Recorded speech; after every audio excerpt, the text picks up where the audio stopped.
Hi guys, it's KJ from Board Life Coaching. I'm here today with another segment of interviewing NCAA athletes and hearing about their stories of triumph.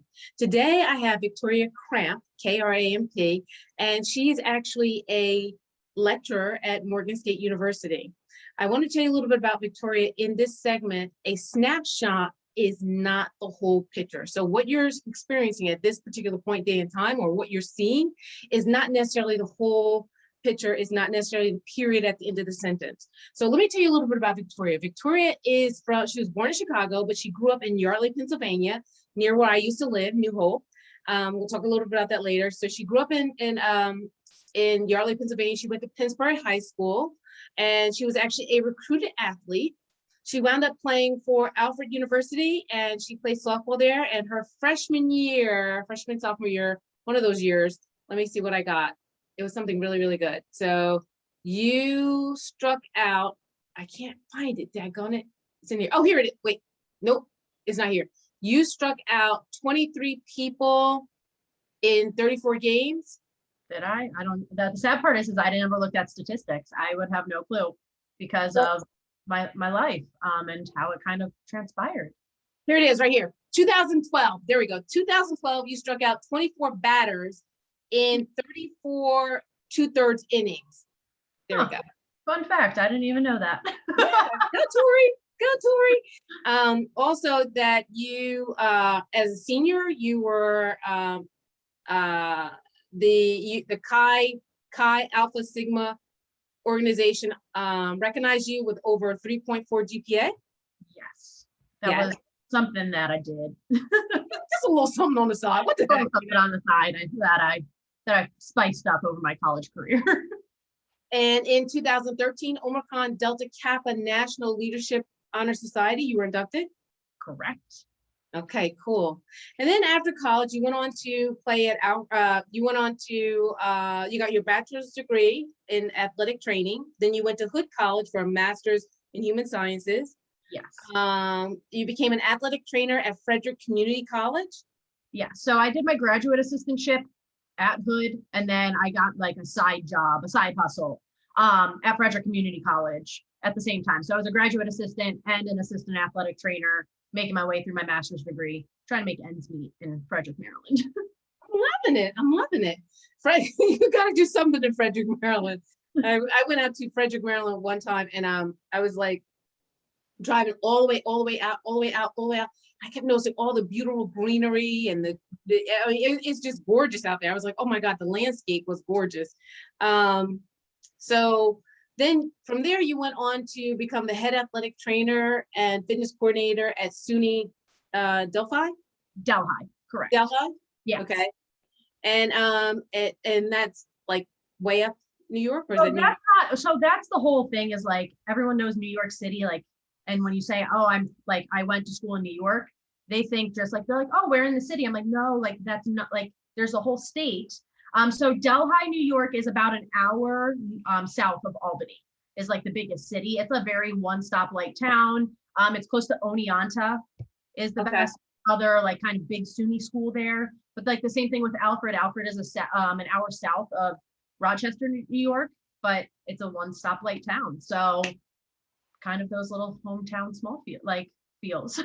Yeah, that's so cool because everybody knows everybody, right? Yep. I mean, as an adult, it's not bad. I wouldn't want to do it as a child.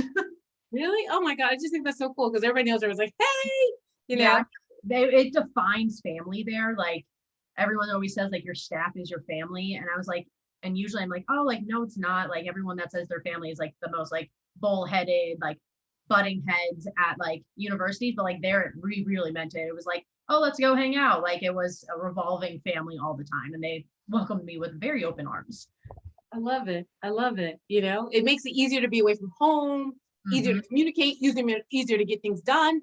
Yeah, you know? I actually have a really funny story about like small town and that being exact. If you want me to, go for it. So being in small towns is great for the most part. So my mom's like really big about like getting out there. Like, so like Baltimore specifically has like kickball leagues and stuff like that. And my brother's a city person. Not me. That's just not how I am. That's not how I've ever been in my life. But at Delhi, they had an opening of a new hiking trail. So mom was like, just go. Like, what's the worst that happens? I was like, I don't know, mom, I get murdered in the woods. Like, there's a lot of things that could happen. And oddly, because yeah, and how you were saying, like, everyone knows you in a small town, I was the new face. They're like, we don't know you. And I'm like, yeah, because I just moved here like 4 days ago. And I got invited to a party for this woman's birthday that I actually ended up becoming friends with at our house. And I was just like, and they welcomed me with open arms. And I actually attended. I was like, I don't know, I feel really weird doing this. And everyone's like, no, you should go. So I sent a bunch of my friends my address along with my parents. Was like, hey, if you never hear from me again, this is where I probably am somewhere. But I mean, it was great. Like, I just think it's such a funny story to look back on, to be like, oh, people are accepting and welcoming and stuff like that and want to get to know you as a human. And I just think that's just always a funny Kickstarter, because it was like literally I moved there 4 days. And then after that, I was in someone's house, like celebrating someone's birthday I didn't even know. Yeah, yeah. Well, that can even happen at big schools, because I'll tell you something. I'm from New Jersey, and so things are, I knew Parsippany very well. Everybody in Parsippany knew me. I mean, there were very few African Americans. I tell people all the time I was the only African American in my elementary school. I don't know how many there were in middle school, but there were, the most I recall were 16 out of 1,700 students in my school. So everybody kind of knew me and welcomed me and embraced me. But when I went to Carolina, when I went to UNC Chapel Hill my freshman year, it was really funny because the first week of school, the first couple of days of school when you move in, when I got to campus, I was nervous because I really didn't know anybody. I mean, I knew one person from the town nearby, but I really didn't know anybody. But when I got there, like all these people were like coming to the room and everything. And so my parents were there, they're trying to unpack the room and trying to do, the goodbye hug and we'll take you out to dinner. I'm like, no, Ma, I got plans. Dad, I got plans. So it's like, you're more upset that I'm going to college. I'm like, see ya, like, I'm going to go do something now. Yeah, I mean, I had a social life. I was in, but that they didn't tell you that only lasts for like the first week when there's something every 5 minutes going on. But so let's go to that. You were talking about Maryland and being in Maryland and being in a small town. Tell me a little bit about growing up in Yardley. Yep. So growing up in Yardley is just a little, so it's not, I don't want to say it's little. I actually don't know how many people live there, but it's a small suburban town. I'm not going to say it's surrounded by cornfields. It has one farm that ends up kind of doing everything for Halloween and Christmas and stuff like that. But it's not one of those small towns where you know everyone. It's one of those towns where, like, you know your neighbors, you grow up in like a community neighborhood. A lot of the things in downtown Yardley, which is one street with like 7 things on it, but it's all like family owned or family ran of any sort. So we're all about like kind of trying to support local. And I mean, that's really Yardley. There's not much to it. And I went to high school 15 minutes away in Levittown. So that's as far, if we're just thinking about ratio to thing, like our closest grocery store, I mean, it's probably like only like 5-7 minutes down the road, but our closest high school was 10-15 minutes away in either direction.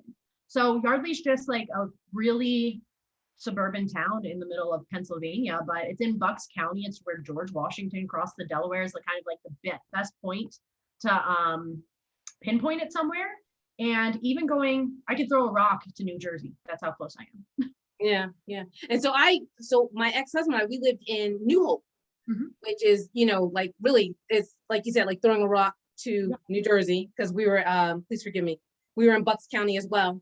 And we did a lot of we went to church in Philadelphia. We did a lot of things in Philadelphia, and, you have to go to different sections of Philadelphia to get different things, etc. So I actually worked in, I worked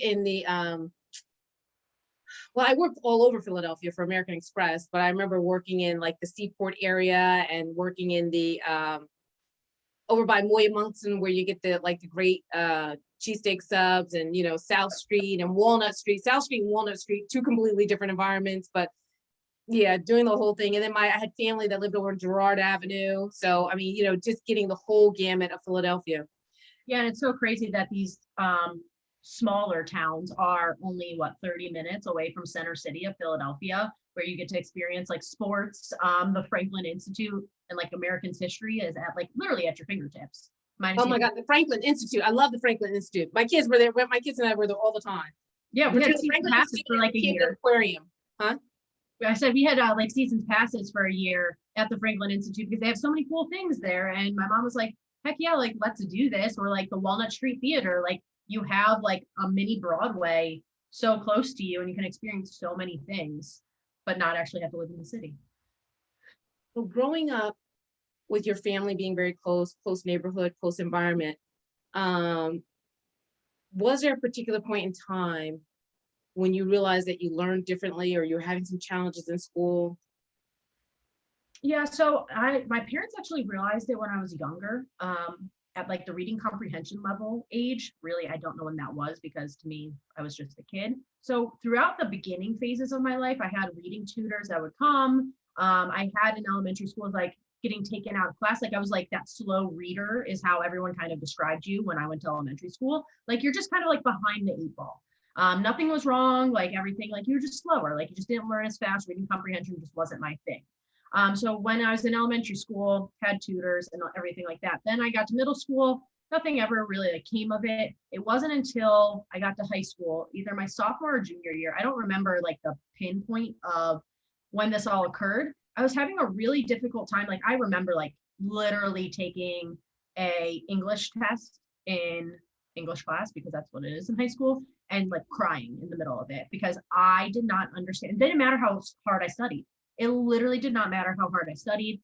I made flashcards. I did everything. And I just didn't understand why I wasn't understanding it. Like I'm trying all these things to comprehend what's going on and I don't. So I remember like literally sitting in class and like sobbing because I'm just like, oh, here's another test that like another F out the window. I mean, I probably didn't fail it, but in my eyes, anything like lower than a C was like a kick to the teeth. And then my parents, someone instructed them. I don't remember who. I was like, hey, like we should probably like test Tori just to see because like she's not understanding, but like she's fine in class, like anything hands-on she's good with, but like languages were really hard for me. So like Spanish did not go well in high school. So I ended up getting tested, and throughout all of those fun tests of shapes, numbers, letters, and whatever they do, to try to figure this out, they found out I had an auditory processing disability. So what that is essentially like someone can say like the cow jumped over the moon.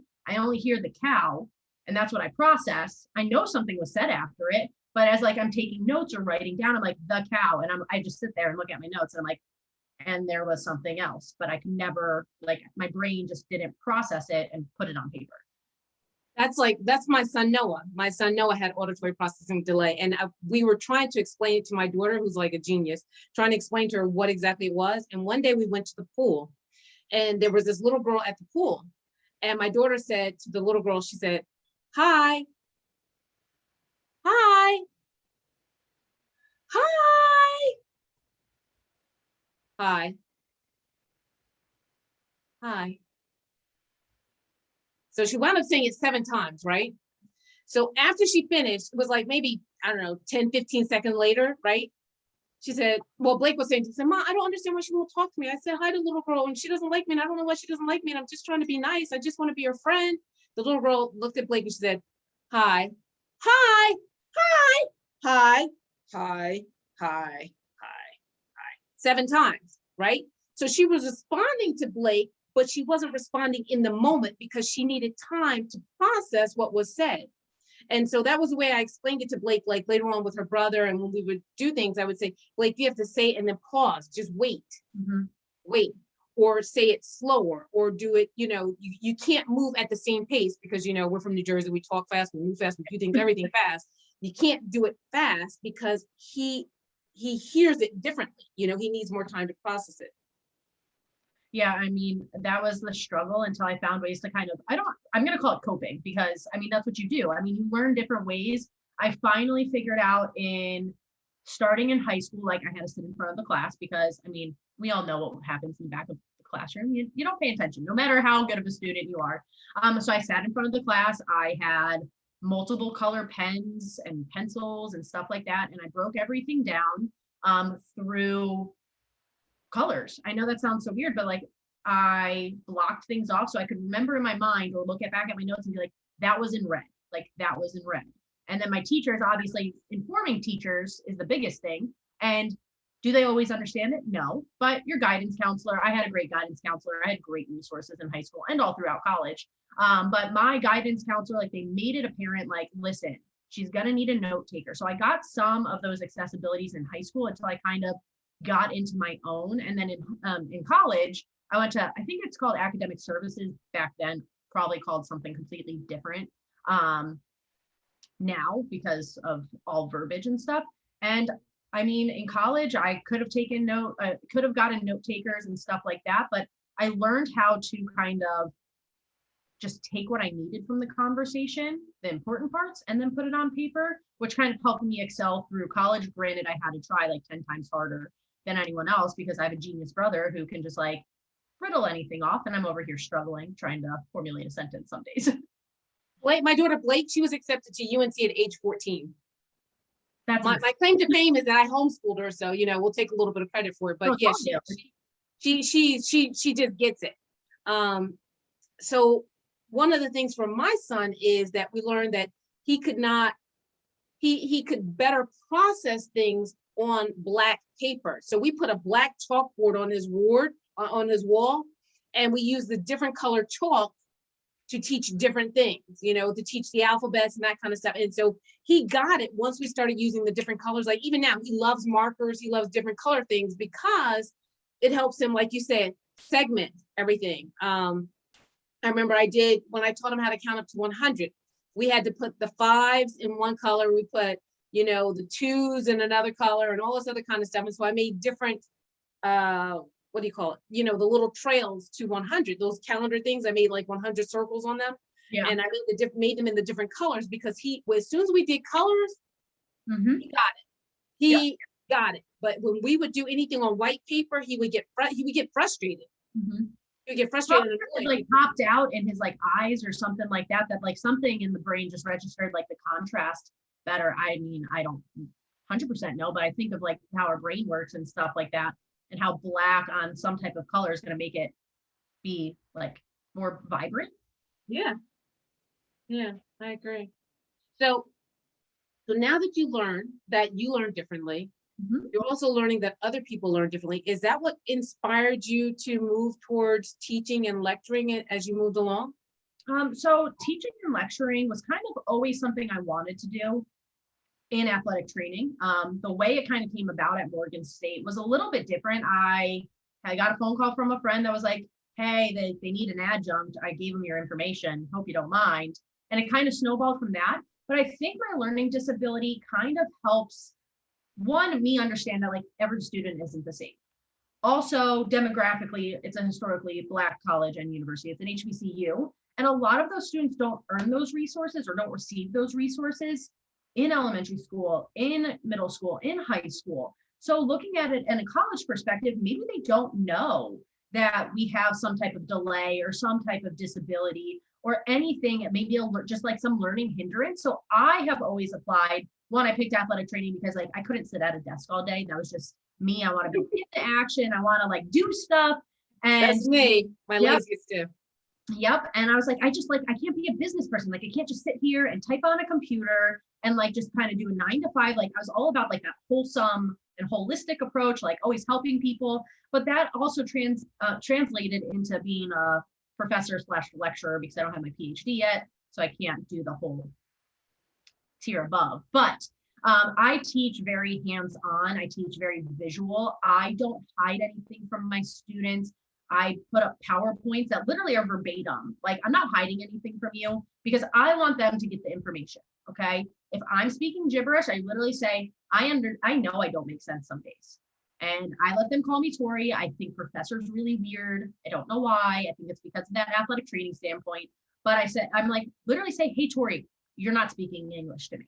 And I was like, and if you don't feel comfortable saying that in front of the class, come talk to me after. So usually my office is filled at office hours. I'm going to toot my own horn on that one. But I have, and that's amazing. And that's amazing because that's what gives kids the engagement. So it's one thing to have them in your class and have them write something and whatever, but to really and truly have them engage and actually apply the information later on, that's huge. And I'm quite sure that there are not that you can diagnose or anything, but anything like that. But I'm quite sure there are some people who may have even been misdiagnosed that when they get in your class and they see your learning style, they're like, oh, you know what? I can do this. I don't have the limitations of this particular diagnosis. And maybe this diagnosis is incorrect. Yeah, 100%. And like I always, like you were saying, I always do like a lecture. I do something called check your knowledges at the end of class that I take like 3 key points, sometimes 5, depending on how the length of the chapter is. And I'm like, reiterate it. It's not for it's right or wrong. I'm asking for an attempt. And it's like kind of like a check mark in the box. Like you tried, and I'll make comments back on them. Now that we're online, it's a little easier. But in person, I would write back and be like, hey, listen, like look at this PowerPoint, because at least we're trying to regurgitate the information right then and there. And if possible, I always try to do a little bit of a hands-on portion. And that's why I love one of my classes that I teach, because it's about physical education and healthy lifestyle habits. So I make them do this whole fitness log, this nutrition log, and it's just amazing. And like, could they be blowing smoke in the reflection papers? Of course they could be. But if they're true, and I hope they're true, and I'm going to keep telling myself everything that they say is true in these reflection papers, it just puts such an impact knowing what I have taught them in class and what they have been able to apply and what changes they've been able to see in their mental health, their body health, their physical health, even in nutrition over a course of just a semester of 16 weeks. Wow. Speaking of sports and athleticism, I read in your, or no, I think I spoke to you. We spoke about an injury that you had earlier on. Yes. Do you think that injury has anything to do with maybe you wanting to also teach about physical education, or how do you apply your injury to your teaching? So my teaching, well, my injury started, I had 2 ACL injuries when I was first a freshman in college. And then it's very common, well, it's somewhat common. Now they're finding out the commonalities a little more often to tear your other one or the same one again. So I tore my other ACL. So I tore my right one first and then my left one my junior year. So freshman and junior year, I tore my ACL. So although I was a college athlete, I say I was like half a college athlete because unfortunately, they always happened in softball season. So it's not like I could get better and then go play softball. It was like, hey, here's another red shirt. And I never continued with that. But luckily, the whole term about physical education, at least in our department, has an umbrella effect. So we actually do teacher education, sports administration, and parks and recs underneath it. But I think that, I don't know if it affects my teaching style, but it affects who I am. I always like joke around with people because I'm a gym advocate. It's what I like to do. I kind of changed my lifestyle because after an injury like that, let alone 2 almost a year apart, that you get down in the dumps. Like, I mean, I'm not going to say I was depressed by any means. I mean, you get sad, like you can't disappointed. Yeah, you're like disappointed. Like I was a freshman in college, like had like a career ahead of me. And in January, before even my first season started, I tore my 1 ACL. So like, yeah, you're down in the dumps, like your knees giving out on you left and right, and you gain 15 pounds. And then you work your butt off to get back. And then you tear your one. Terry, I saw, guy, keep going. No, you're fine. So, and then like, so now I'm just like, I always joke with people. I'm like, I was like this chunky kid. And like, now I've just like encompassed the healthy lifestyle. I always say like, I'm healthier now than I ever was in college. And I think that's what kind of like gears me is like, I know I have to be healthy because like, I'm not going through that again. I'm not going through those surgeries ever again. Tori, I saw your profile picture in high school and you were a bigger person. Yeah. And so when I saw you just now, you know, because it's the first time we're seeing each other, we talked on the phone. I saw you just now. It's like, oh my God, that's not like the same person that was in the picture because you were heavier. And I even saw some pictures, you know, post college. And I was like, this can't be the same person because of the difference in weight. But I want to say this really quickly as we're talking about baseball. I don't want to forget that there could have been just a little bit of extra disappointment or pressure to do well because you are the daughter of Kurt Kramp. Yep. And Kurt Kramp is the Pittsburgh Falcon baseball coach. They are the national champs for 2017 PIAA 6A state champs and they're the national conference champs and national conference champs for 2019, 2017, 2015. Am I correct? Yep. Yeah, my dad he got wrangled into it. I mean, he was a college athlete himself. He was a football player at one of the colleges in Illinois. I know that sounds so awful, but they have like Eastern, Western, like kind of like your state schools around all these parts. I don't remember what one it ever is, so I don't want to like disappoint my dad in that. But my dad was a football athlete. I have a brother. He played football, he wrestled, and he played baseball. And then Is that Alex? Yeah. Yeah. I saw a lot of Alex in there too. So Yeah, Alex is my brother. So I really started concentrating on softball at like 10-ish. I mean, I played middle school volleyball, which I really liked. I'm 5'5". There's nothing coming out of that in volleyball. But softball was like my main sport as of 10. So yeah, I mean, I don't ever want to let my parents down, but my dad instilling sports into our lives was really kind of you just never want to disappoint anyone, but let alone your parents. yeah. Especially when you love your parents, when you've got amazing parents. Because I saw a lot of not so much what your dad and your brother did, but I just saw your names mentioned all together with all of the baseball stuff in Pinsbury. So that was pretty phenomenal. Yeah, I mean, he is still there, still coaching high school baseball. I mean, he is an assistant coach. I mean, the head coach and him are like best buds at this point. But I mean, I don't even know how long he's been there, like 15 or so years. We actually just had this conversation. I think it was 16 that I saw. Yeah, like something crazy. And I'm just like, you've been there essentially like as long as I have been in that school district. I mean, and it's just crazy. I mean, yeah, and he's not even a Pennsbury High School baseball coach. He also coaches middle school wrestling and middle school football. So, I mean, we're a sports family. Sorry, Mom. I mean, she obviously had to like it at some point because we all did it. But I mean, yeah, so we're still sporty. I attempt golf. I don't say I play golf anymore because it used to be good, not anymore, but teaching my mom how to play golf, kind of doing that whole family camaraderie. Maybe we'll all get good enough to maybe play together and not upset a golf course. Hey, look, let's play golf together. My daughter, we tried to do the golf lessons when she was like, we used to live on a golf course. We tried to do golf lessons when she was like 10, 12, whatever. She went one time, she's a phenomenal runner. She's like, Ma, I hate it. I'm not going back again. And the funniest thing is I was really good in field hockey. Well, I was decent. No, I wasn't good. I was lying. I'm lying. I wasn't good. I was decent in field hockey, right? And so I mean, I warmed the bench a lot though too. So, but I was decent in field hockey. So I said I would try to play golf. And so when I tried to play golf, I was able to get the ball on the green, but I have a lot of difficulty with putting. Like yeah. I'm horrible at putting.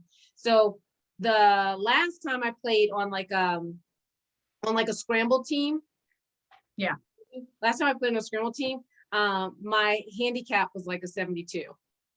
Yeah, I mean, it's just for the no. You can't get any worse than a 72. It's fine. It's just for the fun. I mean, I should go as 144. So like some people have a handicap of a 2 or 3. My handicap was 72. That's what I'm saying. Like, yeah. So yeah, that would be kind of cool to get out there and just like talk junk. So I can do that very well.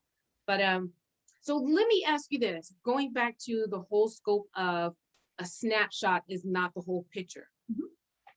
As athletes are aspiring to, do well in college and move, post-college aspirations, as coaches and teachers are looking to train and motivate their players to be the best that they can be and bring everything out of them, what are some of the things, 1 or 2 things that you would say with regards to a snapshot is not the whole picture, whether it be, your ACL, I don't know if they originally knew it was an ACL or whatever, or whether it be with regards to auditory processing delay.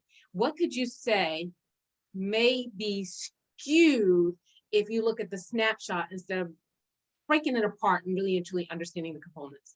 Yeah, I mean, I'm going to actually relate this one back to my learning disability, and I don't mean to offend anyone, but I had literally one of my teachers be like, you understand what's going on, but like, and I'm sorry, I'm going to use the word dumb, but he asked but you don't understand. And it's like, you're dumb. And I mean, back in the day, this wasn't like offensive, but it was one of those things that like, I was just like, okay, like, yeah, but I'm not like, I understand what's going on.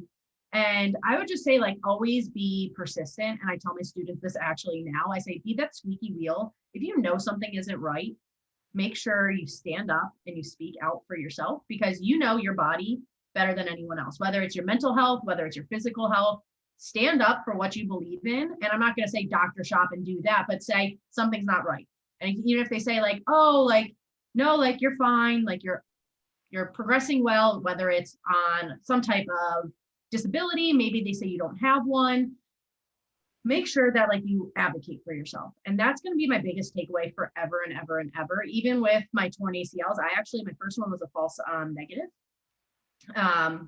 So they didn't actually know for like the first 3 months that my first ACL was torn. And that's because my muscles were guarding so much. So they could never get an accurate test. And they weren't there when the initial injury happened. So, and it's nothing against anything that happened. There's something called muscle guarding. So when your body actually gets injured, it all tightens up so it doesn't have any further injury. So they just thought it was like wait. So explain that, because that's very important. ACL is one of the top injuries for athletes. So when the injury occurs with the ACL, what's the first step that's typically done? You go for an MRI or what? What's typically done? So ideally, I mean, and I'm gonna preach to my old profession or my passion, or it's still my profession, I guess. But ideally, not every school, high school or college has an athletic trainer. The first step is ideally having someone there when it happens, because the amount of misdiagnosed ACLs is because there was no immediate action. So there's something called special tests in which you test the ligaments that you think are possibly injured, but because of muscle guarding, so your hamstrings get really tight and your body's like, listen, I don't want you to do what you're doing. Because of that muscle guarding, and no one was there when my initial injury occurred, they couldn't get it. So in the clinic, they were trying these tests. So sorry, I'm doing my hand motions of a Lockman's test or an anterior drawer test is what they're specifically called. And they said I was solid. Nothing was moving. There was nothing called laxity or give in my joint. And I'm just like, okay, like, great. So we rehabbed. And I was like, okay, like I'm going back to play. Like I'm so over like attempting to figure this out. And it wasn't until I tried that they were like, oh, hey, we should probably get an MRI, because like I couldn't do it. It was my push leg when I was a pitcher. So we ended up getting an MRI, and that's when it happened. I mean, comparing to when I played softball, not like it was forever ago, but 2010 to 2014, it wasn't one of those things where, especially in Western New York, where we didn't have med stars or like big hospitals around us all the time. It wasn't one of those things where we just like call someone up and we're like, hey, we need an MRI.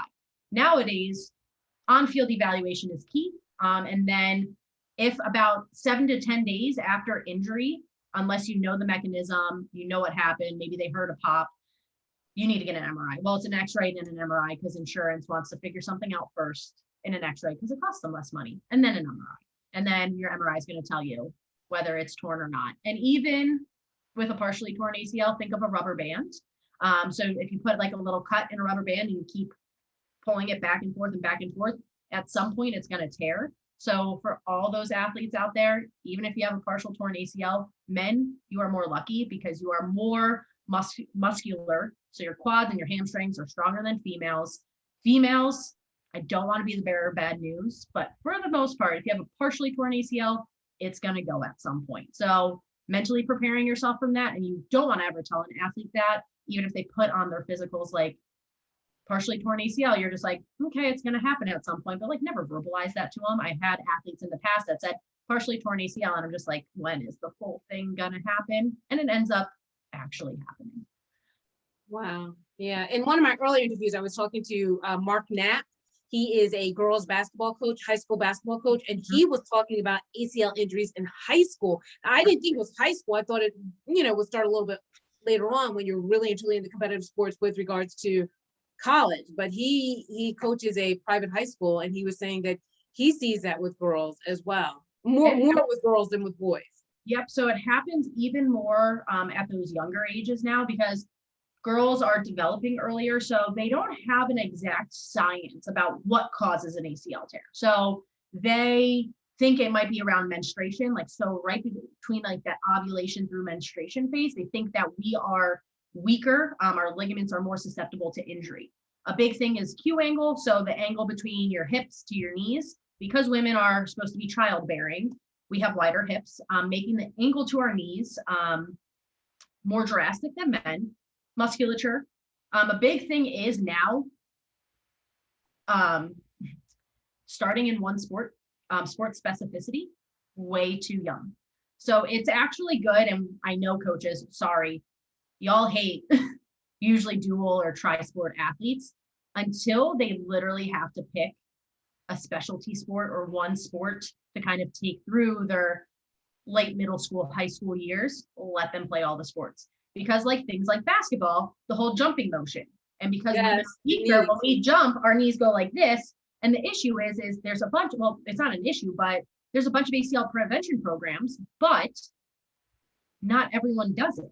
So it's one of those things that we can't do anything to really prevent these. I mean, we can make awareness about it, but it's one of those things that it's going to keep happening until we kind of find out a direct science that correlates with why it happens. And what about cross training? So cross training is ideal. Like trying to kind of put your body in this whole mashup mix up is the best because you need to train your body to have this thing called proprioception. So proprioception is your awareness in space. And essentially, like the best way I can describe it over a video call is if we all said balance on your non-dominant foot, and non-dominant foot is a foot you would not kick a ball with. You'd be surprised about how many student athletes get that wrong. You balance on your non-dominant foot. Okay, so your awareness in space, your eyes are open, you can see, you can balance, you can fake hold the pole, touch your nose, do whatever you need to do to get your balance. As soon as I take your eyes away from you, you're wobbling. Okay, let alone adding a foam pad underneath it. So you need to give your body those differences all the time. So that's why specializing in one sport like softball at a young age is literally just, I'm becoming a machine. I can do softball, but you tell me to go jump and I jump 2 feet off the ground. I mean, 2 inches, this is not 2 feet. If I could jump 2 feet off the ground, I'd be playing a different sport, I think. But it's just one of those things that cross training, lifting, proper lifting, I should say, not just lifting, proper lifting is big. And like I said, try not to kind of put all your eggs in one basket until you have to. Yeah. I have a friend who golfs and he told me that he has to get a massage like once a month.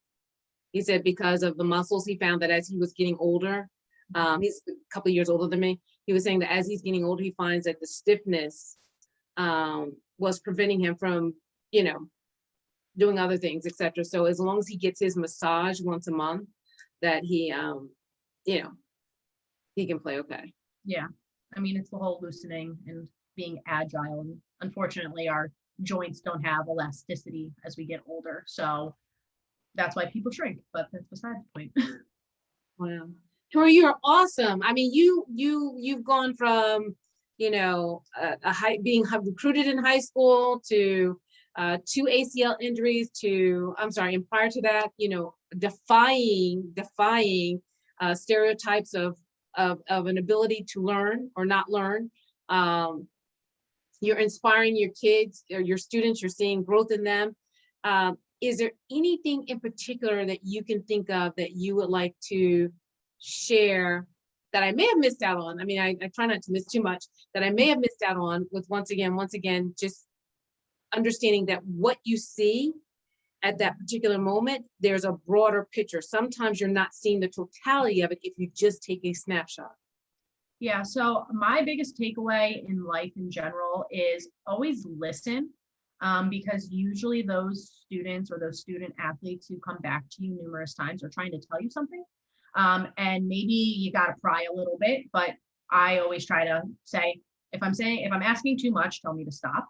But make sure you have that open door, open ear type of policy. Listen, digest it. Even if you don't have anything to say, just confirm, say, okay, I heard you. And then maybe later down the road, you're like, oh, like when that person said something, like that should have been a warning to me to do something about it. So just kind of not letting the surface be the end all be all. And trust me, being an athletic trainer, being a lecturer, being around those 17 to traditional student age of 22, you hear everything, okay? From athletes to students.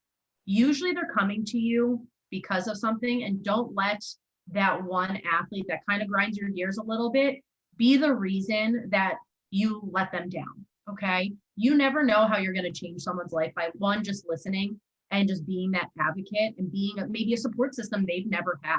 And you won't ever know that gratitude, and that's okay. I'm not ever asking for some student to walk into my office and say, hey, you've changed my life.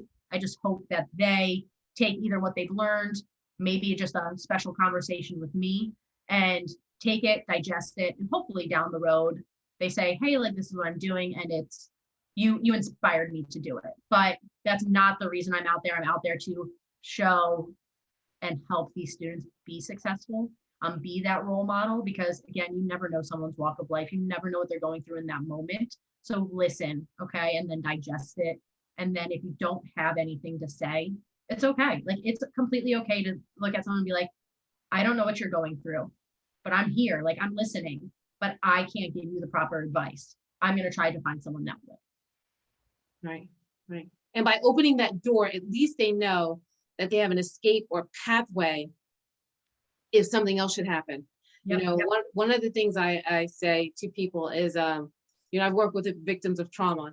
And one of the things I say is, you know, when they're there and they're telling you stuff, it's not for you to quote unquote sort out the whole story, because 9 times out of 10, when they're telling you something, they're trying to tell you in 15 minutes what could have happened over 3 hours, 5 years, 10 years, etc. They're not going to tell you everything. They're going to tell you what's most pressing that they need to get off their chest at that time.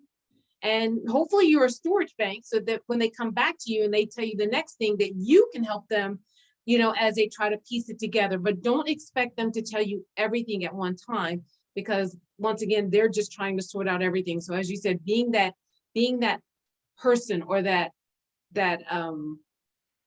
being that person or that place that they can go to, you know, just knowing that you have a place to go to.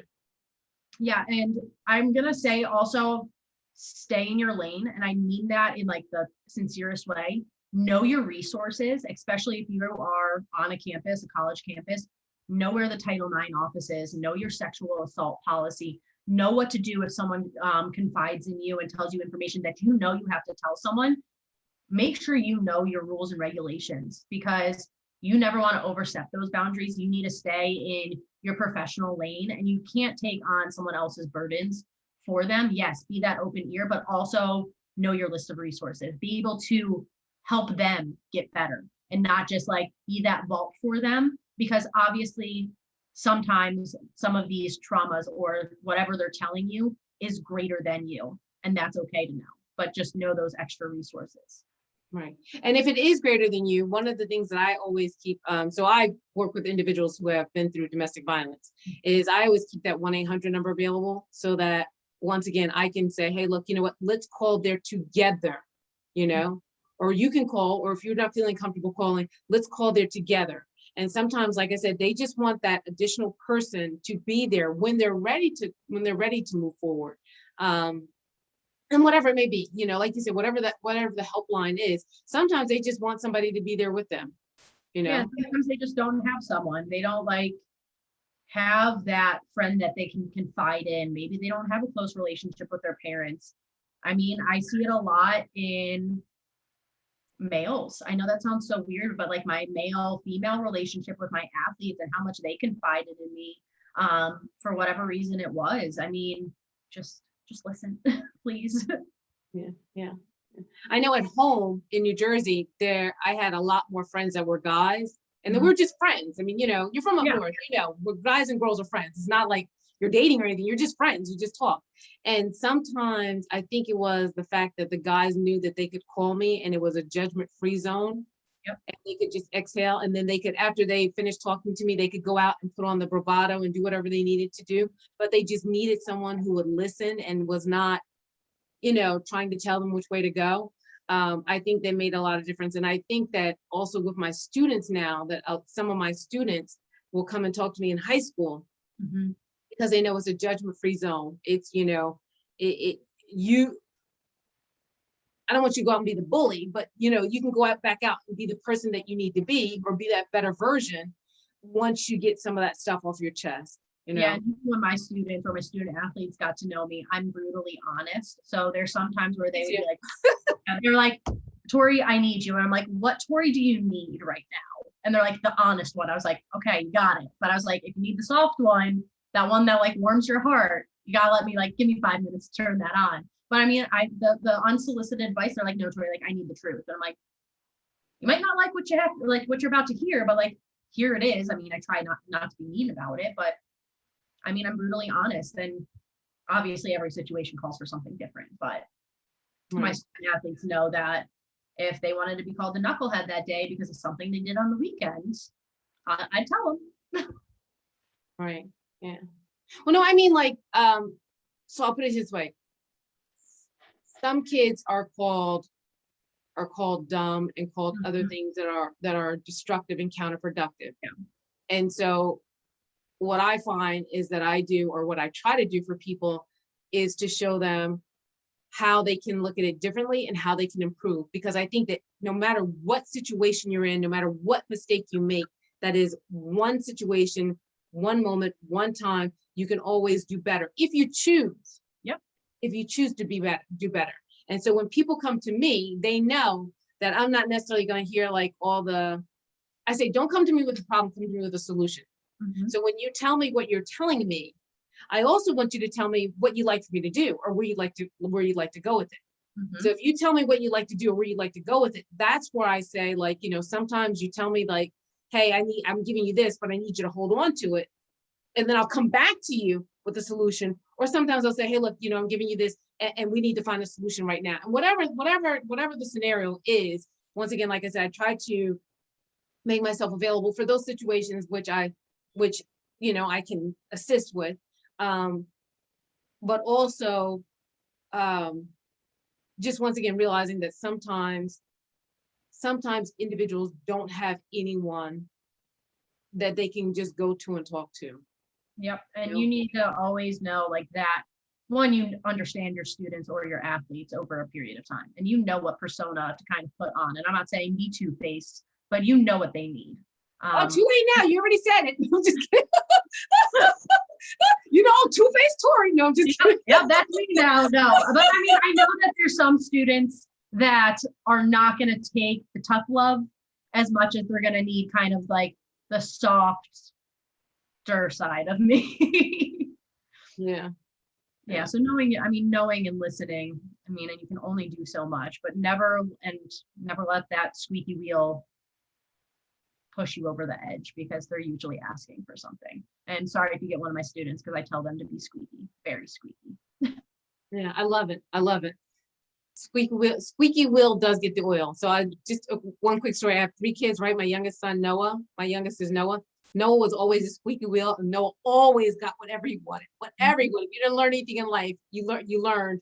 If I didn't learn anything in life, I learned from Noah that once again, he was always the one that was outspoken or whatever. And he unfortunately he was spoiled a little bit more than his siblings because he was the one that did a little bit more sometimes. So, but in different areas, my daughter did very well in academics and she did well in running. So like I said, she's a USA track and field national junior Olympics medalist. So we traveled everywhere. We went to, we had to put aside money. We went to Spokane, we went to Illinois, we went to California, we went to all these different places because once again, like I said, she really pushed herself and excelled in those areas. And my son, Jay, he just, he was good in the gym and would swim. Even though he was diagnosed with autism, the coach wanted him to do shot put on a regular team, not a Special Olympics team. And so because of that, I did everything within my power to make sure that, he was in the gym, swimming, he was doing all that cross training, so that when he used his arm in his exertion, with the torso and whatever else, that he was not, damaging that area from overuse and underutilizing the other areas. So that was where the whole cross training thing came in from he and my daughter, making sure that they were best possible athletes they could be. Yeah. But Tori, you are phenomenal. I thank you so much for all your insight. I thank you for your passion, your commitment to kids. I thank you for helping us to understand that one snapshot is not a true full picture. And what was that thing again with the knee you said? It was the muscle give or something? Muscle guarding? Muscle guarding. I don't remember muscle guarding. I'm actually probably going to put that in the title. But Tori, if anyone wanted to reach you to find out more information about Morgan State University, about sports, about whatever it is, training, tips, tools, coaching, how could they reach you?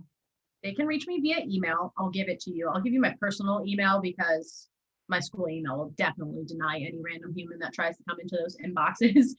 But you can literally reach me. My name here is my new married name. But you can literally reach me at torikramp@gmail.com. Simple, easy. Tori, TORIKRAMP at gmail.com. gmail.com, right? And if they wanted to, even if they wanted to ask you questions about auditory processing delay and learning modules and stuff like that. Yep, anything. I will stay in my lane. One, it will not give you the world because I don't know the world, but I will help you in anything that I can actually assist you in. Love it. I love it. Listen to Tori. Go Tori. Go Tori. Go Tori. Go Tori. So Tori, once again, thank you so much for everything. We will be in touch. You're phenomenal in every way. Thank you. And thank you for taking your time to talk to me. Hold on.